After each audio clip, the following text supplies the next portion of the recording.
Great.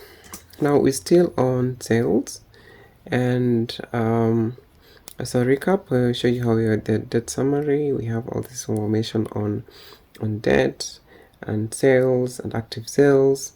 You've got the financial overview of now stock value and total revenue and all that information, and also pending debts. Now we can go check. Yes, we've got of course the customer debts. Then you've got this option of rollbacks and returns, or return rollbacks. So for example, in this case, let's say we have a patient that takes be given a drug, and we need to have a we need to reverse that transaction, in other words.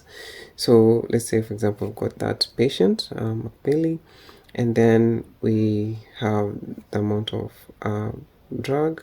We can also include, let's say you have applied a discount to that, and let's say with a cut discount of 10% off, and then we and then we complete the payment from that aspect. Yes, so complete payment. And in this case, let's say we also have a debt. The patient had less money, and we can put select the payment method, and then credit for remaining amount. We put in the name, and then we select from the selection, and then let's say input interest rates, and let's say the payments are supposed to be done the same day, and then we complete payment.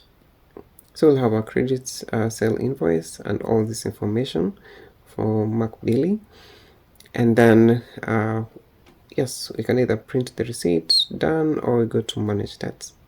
So considering McBill is supposed to pay the debt today, so it's technically already overdue. So that will be, in case they do pay, you see it's written overdue.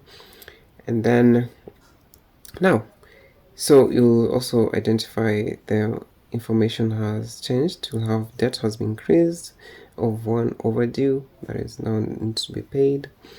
And then also, of course, more information is more being developed. So you can trace back the debt management from the dashboard, identify active debts. You've got partial, and then we've got overdue. The overdue debt that is being identified, currently don't have paid, currently don't have cancelled.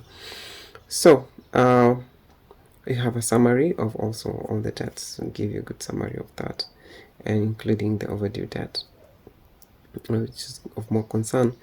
So let's say we got back to history and we want to reverse this transaction. So the last, that was by Billy. So the first thing we do is copy the cell. You can roll back from the menu on the right, and it will take you to the rollback section. So for a rollback, you'll put your password, and then add reason for rollback, as only admin have this permission to do this. And you can also add that. So with the rollback, revenue, inventory, restock inventory, will return the inventory and also reverse the discount usage. So to reverse the discount, so then you confirm rollback, and then to be identified as a rollback, a transaction is approved, and it will give you the details. So it will identify the name, the ID, the sale ID, all that. If there was dangerous drugs, no. Debt cancelled, yes, debt has been cancelled. So when you go back to your dashboard, all that transaction will have been removed, so you'll have less of what you had. For example, the overdue is no longer there. The overdue debt has been cancelled, and you'll identify all the cancelled debts are in the cancelled tab. So there we are. And yes, so that is how the debts debt can be cancelled.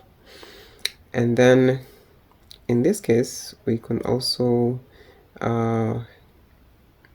also head back to, of course, the sales history. Let's now try a returns. For example, a drug has been returned. Let's use something that has a DD drug, that's a dangerous drug.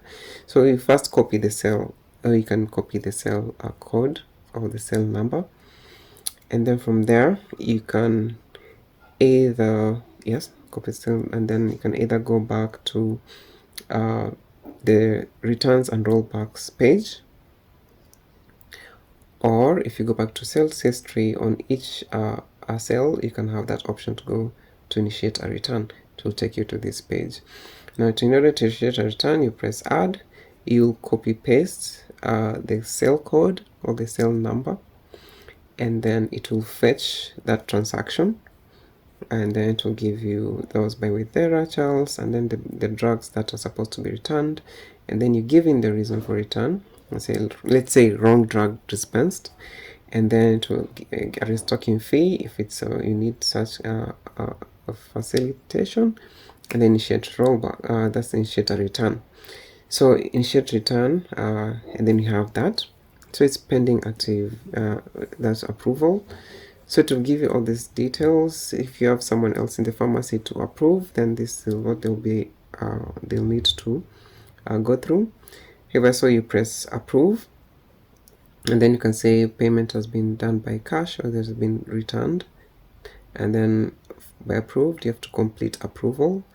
So by completing approval, this will return the items to inventory, process the refund to the customer, and update return status as completed. Good, and then there you go. So you go back to, we have all these details, and then of course dangerous drugs returned to identify that, and then yeah. So we go when you go back to the dashboard, you'll find all those items that were returned. They're no longer available, or they have been removed, and then you'll be identified as one return and one rollback transaction. And also, yes, you find also the cost, the revenue has dropped because we have returned it. So you can go back to sales and identify that it can give you some of the active sales. For example, if you do put active sales only, it will only show the cells. If you press the button to show you all the cells. If you press back to showing only active cells, also active cells only, it will only show you the active cells and not show you the returned details. Good.